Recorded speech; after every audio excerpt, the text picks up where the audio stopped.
Welcome to my dad's car. Enjoy!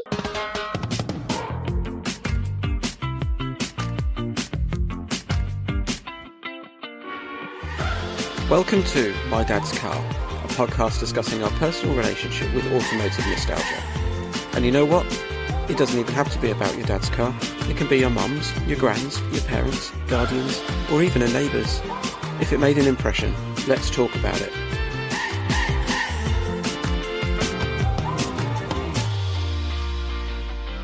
Hey Andy, how you doing? Yeah, we're not too bad, thank you. Yourself? Yeah, all good, thank you. Yeah. Have you done many podcasts, Gary? No, this will be my first. Oh, brilliant. I'm just hoping Paul's going to join us in a second. These things tend to work really well if we've got three of us. You sort of all bounce off each other. So here we go. Paul, meet Gary. Gary, Paul. Hello. Where are you at the moment? You seem to be out in your car probably in the garage or parked up in a dubious lay-by somewhere. Yeah, sorry, I've just literally been to drop a customer's M6 off to his house, and I've got to do a little MG midget in a minute, and there's a mad panic to get back on time because I got stuck at a railway crossing. So there's a full rush, and I've just made it. So yeah, welcome along to My Dad's Car. We're joined today by Paul Harding, who's stepping into John's shoes because he's caught up with some childcare today. So thank you very much for Paul joining us. I was looking back, season 4, episodes 4, so June 2024, I think your episode went out.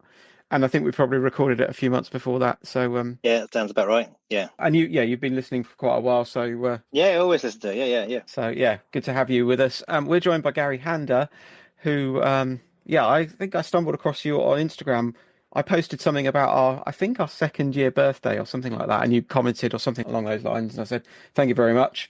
And yeah, would you be interested in coming on? And you said yes. So lovely to have you with us. Good to be here. Thank you. So before we kind of get really into the nitty gritty, do you want to tell people a little bit about yourself, Gary? I think you do some YouTube stuff. You've got, is it a Camaro that you do a lot of stuff with? I had a Camaro ZL1. Oh, okay. Which was one of the first ones in the country. About 2 years ago this summer, I had a serious brain injury. I had a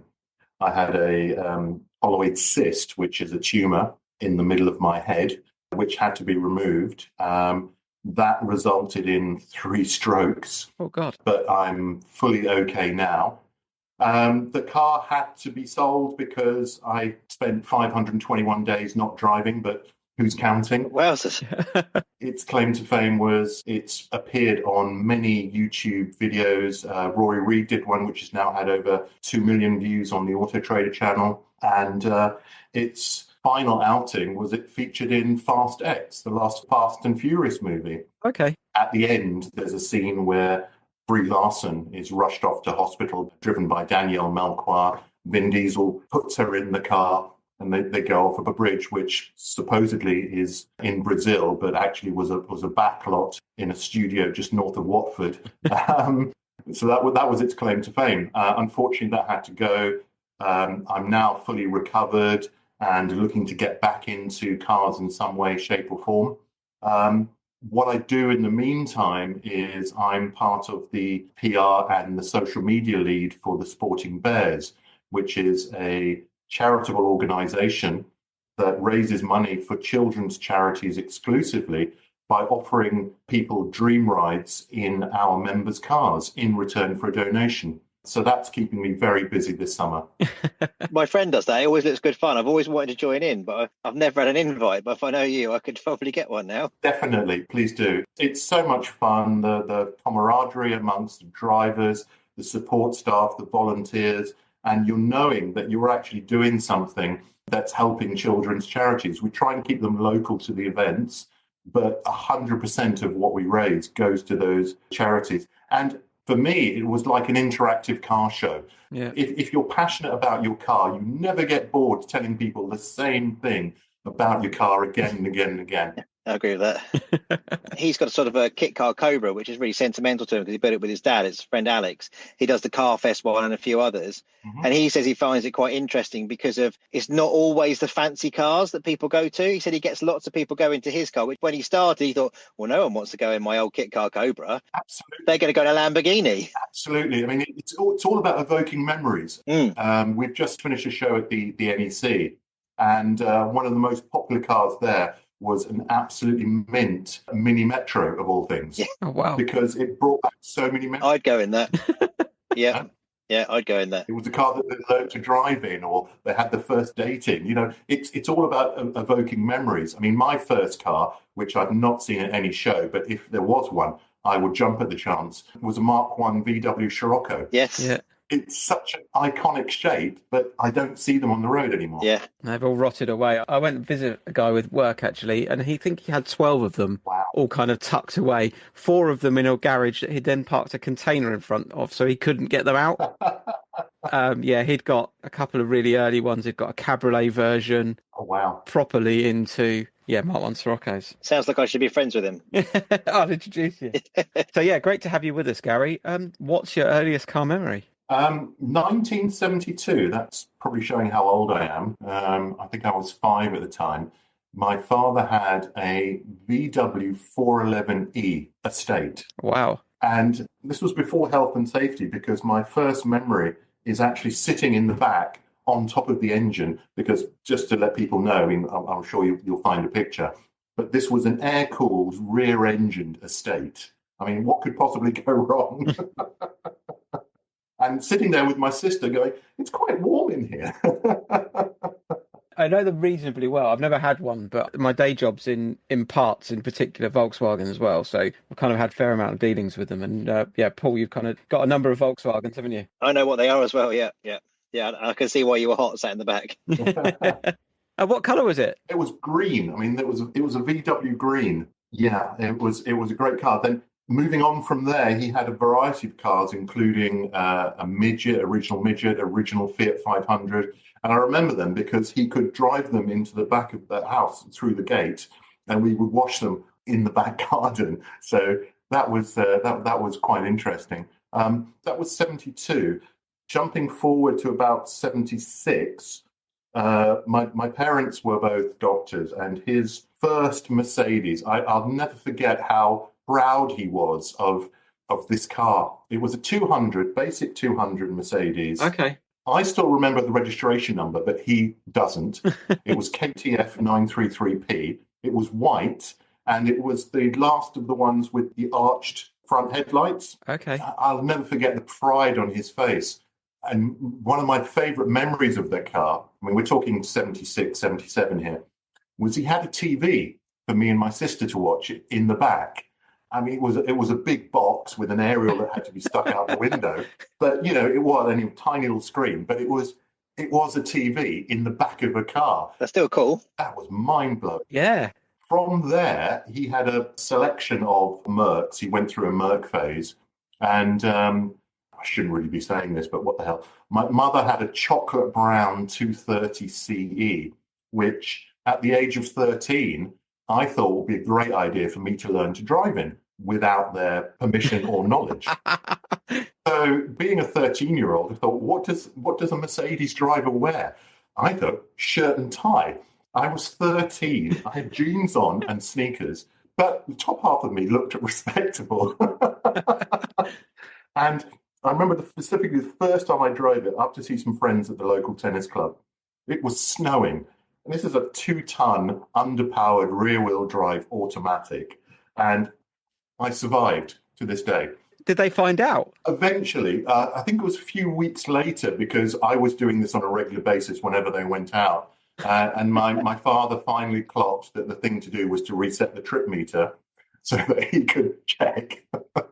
And of course, he found it. And that put a complete killing on anything legal or otherwise. I loved your dress for the occasion. I was always dressed for the occasion. Yeah. Always had a shirt and tie on. Could have had, typical sort of early 80s, green stripe, white shirt, button-down collars, but I had a tie. That was the most important thing. Did you dress for all criminal activities that you did when you were younger?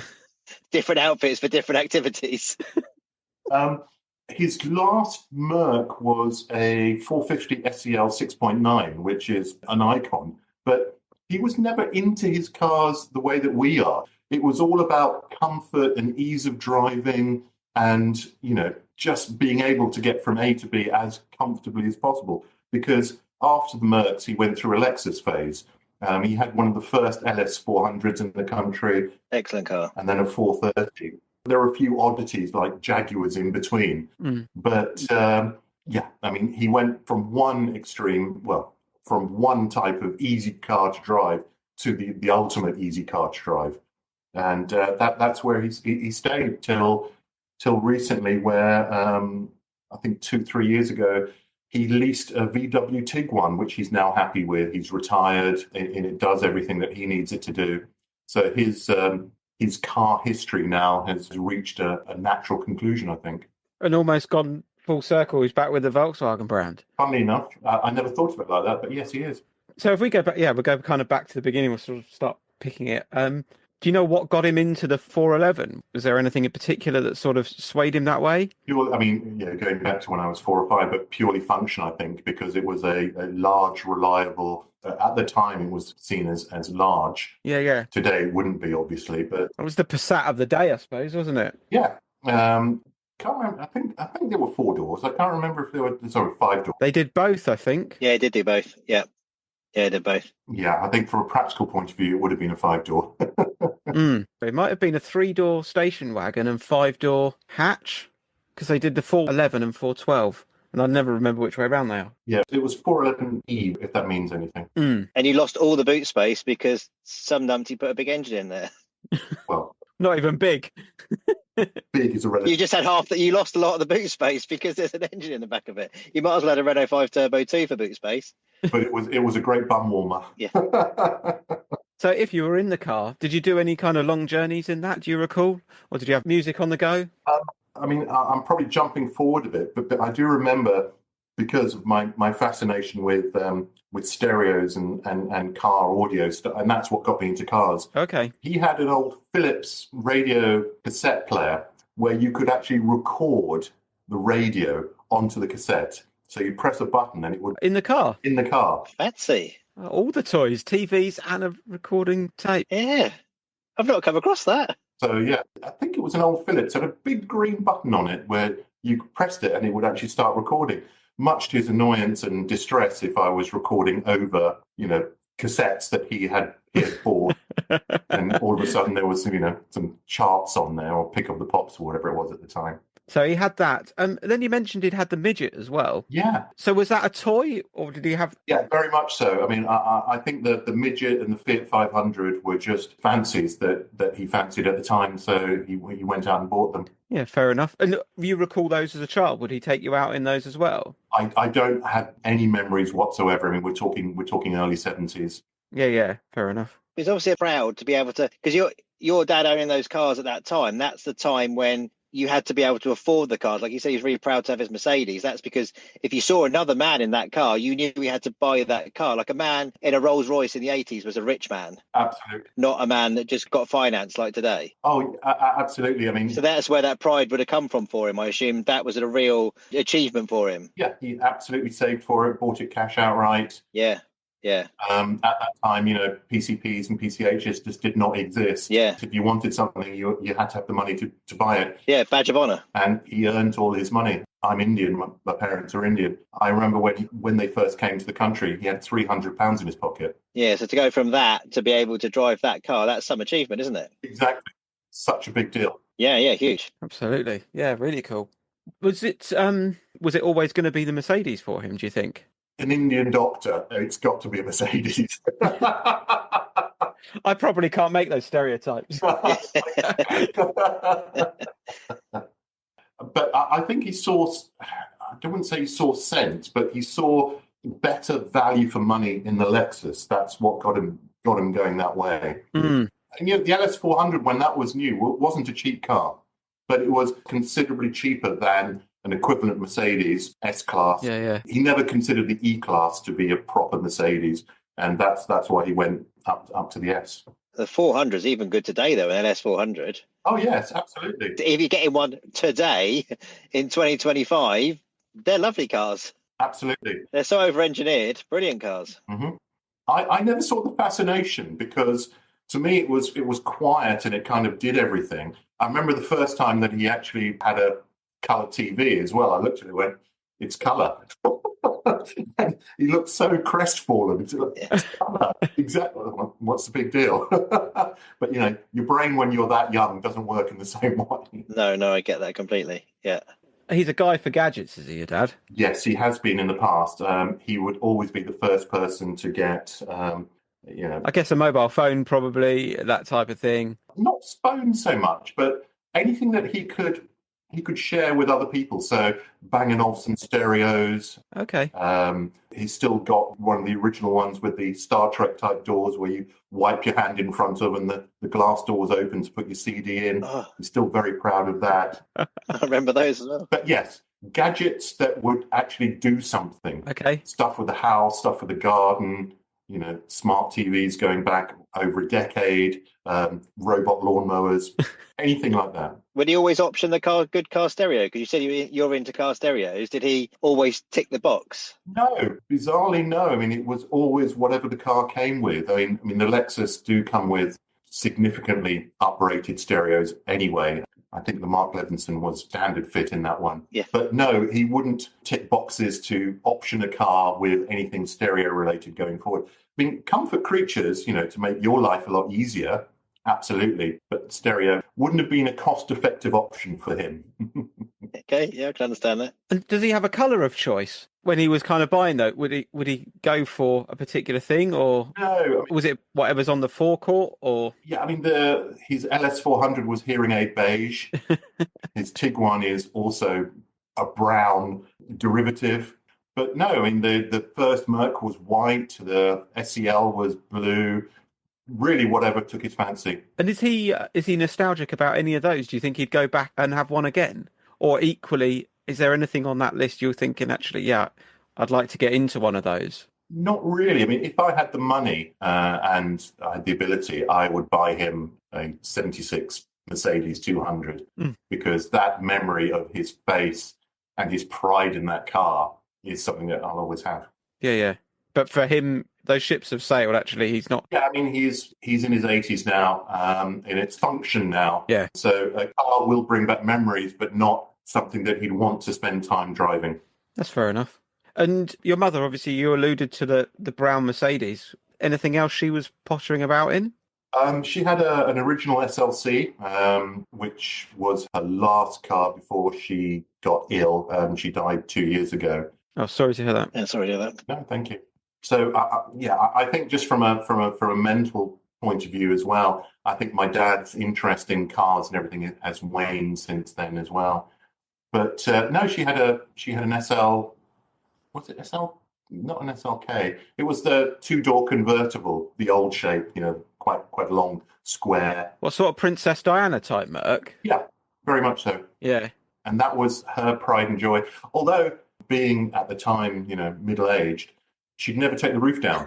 It always used to bug me and irritate me that, you've got this lovely convertible which is made for cruising, but, you don't want to take the top down. But she loved it. Might ruin her hair. Yeah, absolutely. Good point. Do you remember either neighbours or children at school or whatever with kind of interesting vehicles? Not really, because I wasn't really into cars at the time. Okay. So actually the whole concept of the school pickup and what people were driving really made no odds to me at all. Oh, fair enough. What was it? What flicked the switch for you with cars? I think it was actually the ability to realise that you could have a TV in the back of a car. But it was actually car stereos, and visiting Wembley Arena in, I think, the late 80s and seeing what people were doing with cars and car stereos. And if you know about sound offs, you realise that actually there's two sides of it. There's sound pressure level, which is all about making a car as loud as it can go. And there is a science behind it as well. Things like making sure the car doesn't vibrate so you don't lose any of that volume. And I've seen cars where people have poured concrete literally around the car. But I say I've seen the same concrete floors. Yeah. To make them sound, to minimize that vibration so that all of the sound comes out. But that never really appealed to me. What appealed to me was the sound quality side of things, which is all about trying to recreate the most realistic listening environment in the most acoustically challenging one there is, which is a car. Because if you think about it, speakers on the right-hand side are very close to you. Speakers on the left are really far away, and typically space for bass is normally in the boot. And what then happens as a natural addition to the sound quality is people will start to stylize their cars and start to customize them, so to draw even more attention. And that's what really got me into it. So I started with an E34 5 Series, which was utterly over the top. I mean, there was almost 20 stone of MDF.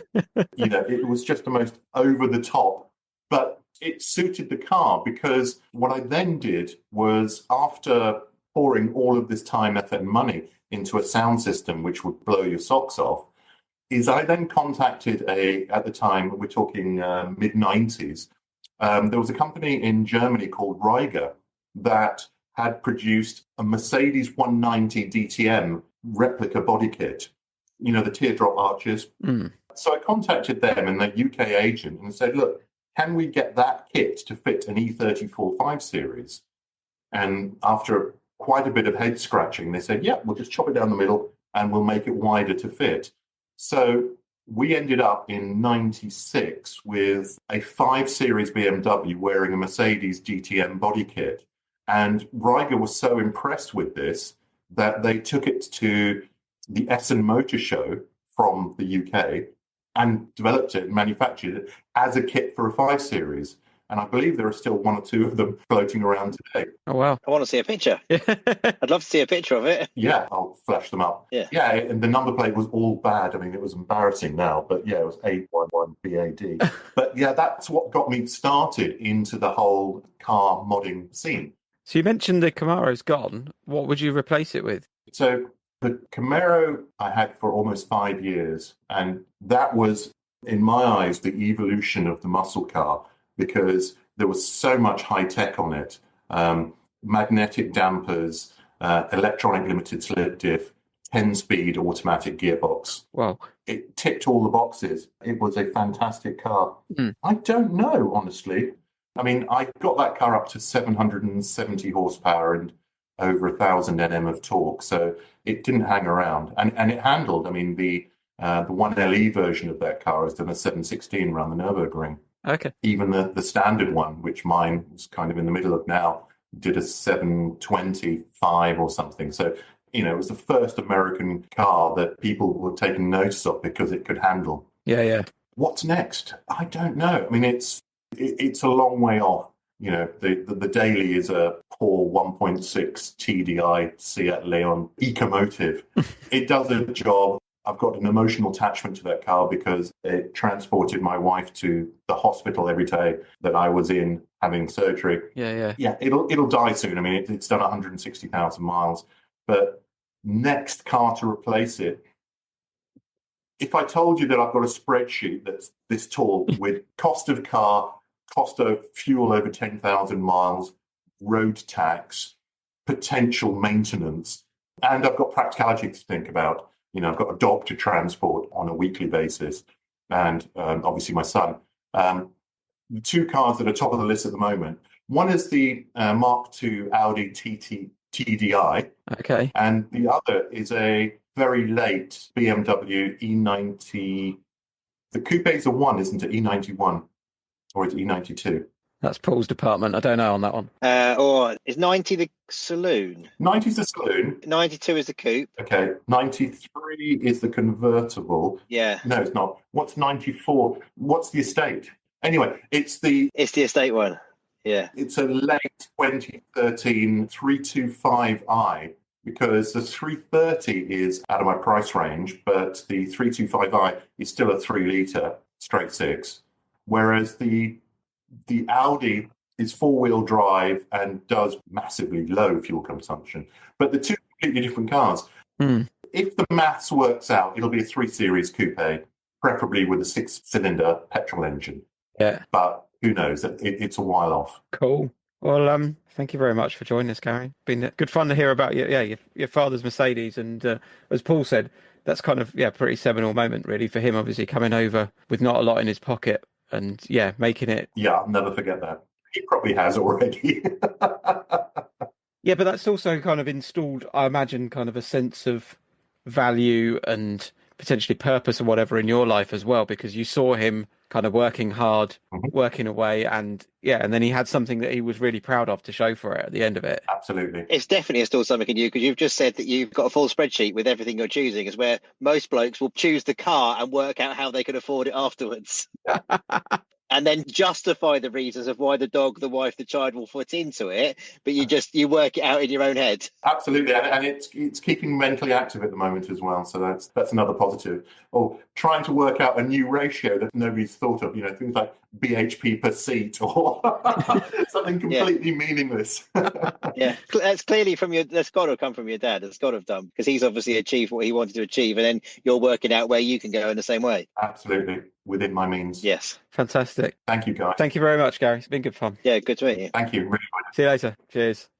Cool. Thank you very much for joining me, Paul. That's all right. Good to have you along. That's no problem at all. There wasn't loads of detail there, but really nice story with his dad and Mercedes. Yeah. There's clearly a sense of achievement which you don't get for most people these days, because everybody knows someone with a fancy car, don't they? But back in the 80s, if someone drove past in a fancy car, they had to buy that car. I think he said 76 and the registration was P, so potentially he bought that car new. Yeah, with real life money. Yeah. That's an achievement, isn't it? He's got the brochures out of whatever he wanted, whether it be BMW or Mercedes, and gone, right, this is what I want. I can afford to this spec, because he's clearly still doing the same. I can afford to this level. Yeah. He must have done the same and gone, right, that's the goal. I'm going to go and buy that car. And clearly that's what he did. And that is an achievement. It's a real shame you don't get that these days. Yeah, I think that is it impulse buy?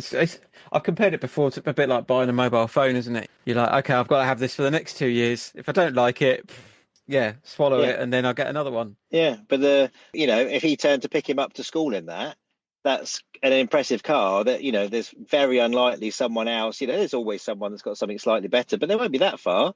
As where now, everyone knows someone with a Lamborghini or something, don't they? But back in the day, it wasn't. If someone drove past you in, the 80s in a Ferrari, it was a real event. That's how come car spotters appeared, because it was an event, and it's coming less and less and less the more achievable these things are. Yeah, definitely.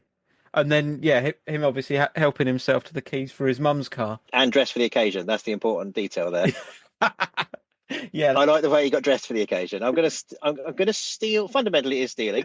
I am going to steal my parents' car, but actually, bear in mind, I'm just going to put a shirt and tie on.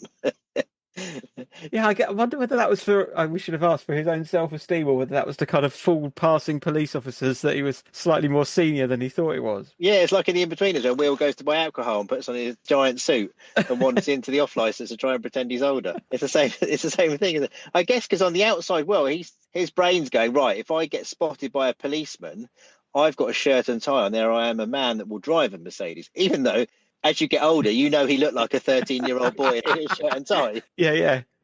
And imagine that playing out as he then gets out and he's got a pair of tracksuit trousers on and a shirt, just newsreader spec. Yeah. Why are you half dressed?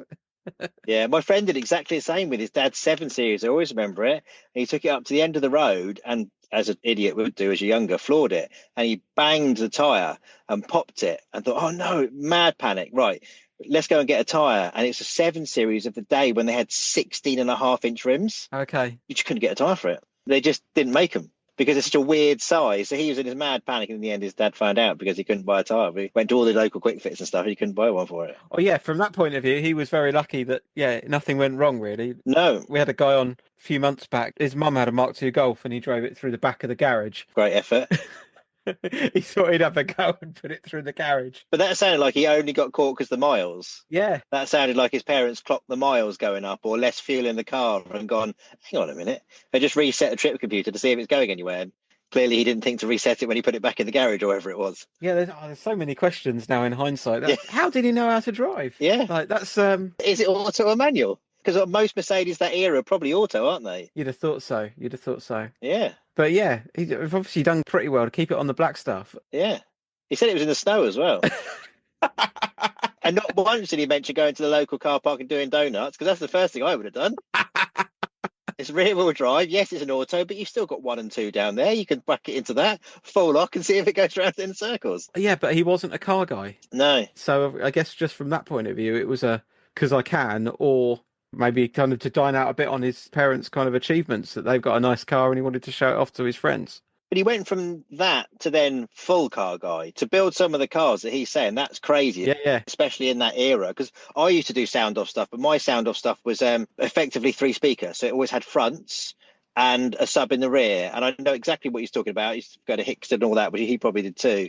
And you had to get it to sing off the centre of the steering wheel. So the judging was close your eyes, sit in the seat. Does the voice sound like it's coming from top centre of the steering wheel? And that's where it was judged. Okay. And that's where the sound off stuff was judged. And I assume he probably must have done something similar. But he sounds like, back in the day, to get someone like Ryger to get a kit, that's a big deal. Yeah, absolutely. Yeah, that's not like now contacting Liberty Walk and go, I've got 3 million followers, I need a body kit. That's a real, back then, that's a lot. There's no emails and social media. That's picking up the phone and trying to speak to someone about getting someone to make a kit for your 5 Series. That's why I wanted to see it, because I was like, wow, that thing sounds mega. Yeah, must have been in some magazines, etc. back in the day, I'd have thought. Yeah. So, yeah, he's gone from kind of one extreme to the other, hasn't he? Yeah, all the cars then seem to be heavily modified. Almost kind of scaling it back now, I suppose, after some health scares. He's had a bit of a rough ride, hasn't he, by the sounds of things? So, yeah, very much so.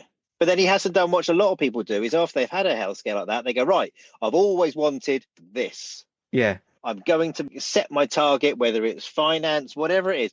I'm going to go and get this car, which he hasn't. He's gone, right, okay, in my current means, fit the dog, fit the child, good fuel economy, I can get a 3 Series. I was expecting something a little bit more ridiculous, but... Yeah. But in fairness, his diesel TT is very good on fuel. It's not exciting to drive, but it is very good on fuel. Probably not great for the dog. No. As long as you've got a small dog. Yeah. And your small child. But a TTS is quite quick with a simple tune and stuff, and a TTRS is really quick. Mm. But then the BMWs aren't. So they're 2 incredibly different cars. Yeah. Yeah. So watch this space and see what happens. Yeah, I'm surprised he hasn't gone all out. I thought after that and what he's owned before, you'd pick a gold car and try and get your dream car. Yeah, I was thinking, it's going to have V10 or something ridiculous. Yeah. It's going to be bright yellow. Yeah, because he obviously likes the American stuff or foreign stuff, Yeah. all that, because Australian, American. And I had a quick look at his Instagram, and he's obviously, done a lot to his previous car. He said it had 700 horsepower thing. So it had red headlamps, but then that seems to be when you get an American car, you have to do American things. Oh, really? Yeah, they love red headlamps and black windows and black wheels and stickers, don't they? So it had all those little bits on it. But yeah, it's an impressive thing, and I'd like him to get something a bit more special, if I'm honest. Yeah. Go for it. Yeah. Okay, cool. Thank you very much, Paul. Thanks for joining us. That's all right, no problem at all. Cheers, mate. Cheers, see ya. Thanks, mate. Roll the credits. Thank you for listening to My Dad's Car. I hope you enjoyed the show. Please support us. Buy us a coffee and subscribe. And tell all your friends. Bye! Just a quick one, guys. Would you mind leaving us a review on Apple Podcasts? It really helps us to get found by new listeners. 5 stars would be fantastic. If you've got the time to leave us a few words as well, even better. Really appreciate it. Thank you.